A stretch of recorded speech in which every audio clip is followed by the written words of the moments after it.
All right, you'll see how much time is left, but we're just gonna talk about this right now. The Minnesota Timberwolves just came out and absolutely dog walked the Denver Nuggets. Ignore my hair right now too. I just got back from a volleyball game and everything. Like, I just showered up. Don't worry about it. But yeah, no, absolute dog walkery right here. That's not even like a Timberwolves like dog joke. It's just straight up what happened. A couple games in a row now. Michael Porter Jr.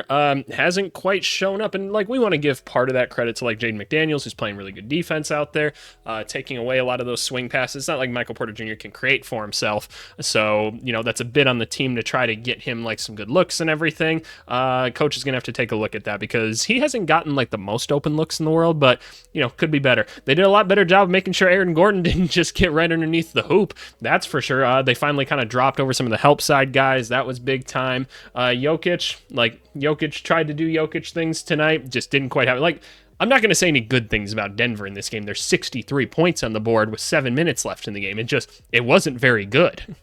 I could spend time talking about each of these guys individually and everything, and I just don't really think it matters at the end of the day. Like, they just all have to play better, and honestly, it's all the credit in the world to the Minnesota Timberwolves, who actually came out and played their stellar defense again, punched them in the mouth, and then continued to punch them in the mouth over and over and over again until, what is it right now? It's, Ant-Man's flexing on my screen right now in the background, so shout out him. But yeah, 104 to 63, that's just unacceptable. Like, that's just straight up not okay. Like, that's just complete domination. But I think there's a strong correlation between how aggressive Jaden McDaniels is and the success of this team. I think that he gets better defensively when he gets more involved offensively. I think he's one of those dudes, and the more that we can create like catch and not maybe like 3-point opportunities, as good as he is, him attacking the rim, they don't have somebody that can stop him on this team. Like, yes, Aaron Gordon is an option, but like, do they want Aaron Gordon like patrolling Jaden McDaniels the whole time? Like, I don't think that makes sense. Like, and I'll take my chances Jaden McDaniels going at Aaron Gordon at the rim. At least we're going to create some free throw opportunities then.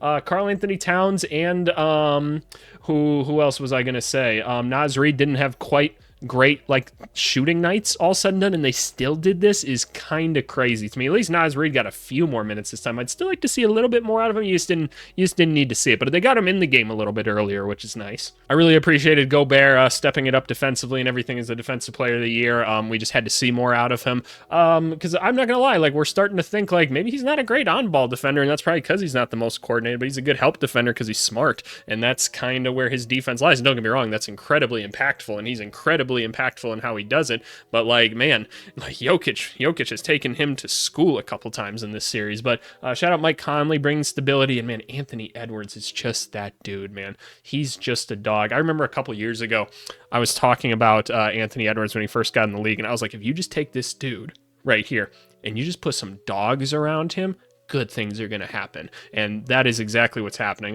We're still going to have questions about like whether Towns is that guy and everything, and is Naz Reid a better like future plan or something like that.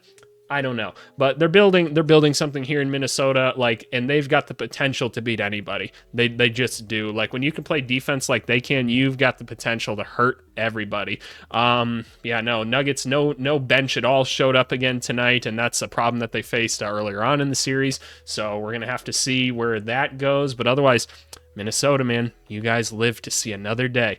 A Game 7. I had tickets to go to this game, and I didn't take it because I had to work and do other things tonight. I should have just gone. I also went to go play volleyball, but that's another thing. I tried to get my exercise in and everything, so don't fault me. But man, what a game! It's great to see Ant-Man flexing and everything. It's good to see the Minnesotans happy. Game 7, what the hell is going to happen? I have no clue whatsoever. I have no clue. Like, what team is going to come out? Who's going to swing first? Both teams are going to try to swing. Let's hope Anthony Edwards can get him motivated, man, because whenever he says stuff like, I'll see you Game 7, like he said to that Nuggets, what is it, like bodyguard or whatever, like, I believed him. When I saw that report, I was like, I believe him. Like, he's that dude. But that's all the basketball analysis I got for this one, y'all. It's pretty simple, just complete dog walkery. But yeah, no, got an interesting video coming out tomorrow for you guys, comparing the 2013 and 2024 draft classes. Not anything all that special, but just a little thing I decided to throw in for an extra video. So you guys be on the lookout for that. Go watch the Cleveland Cavaliers ideal offseason. That was a spicy one because there's a lot of spicy stuff going on with them right now. And let's look forward to Game 6 of New York and Pacers tomorrow. Thanks so much, y'all. Bye.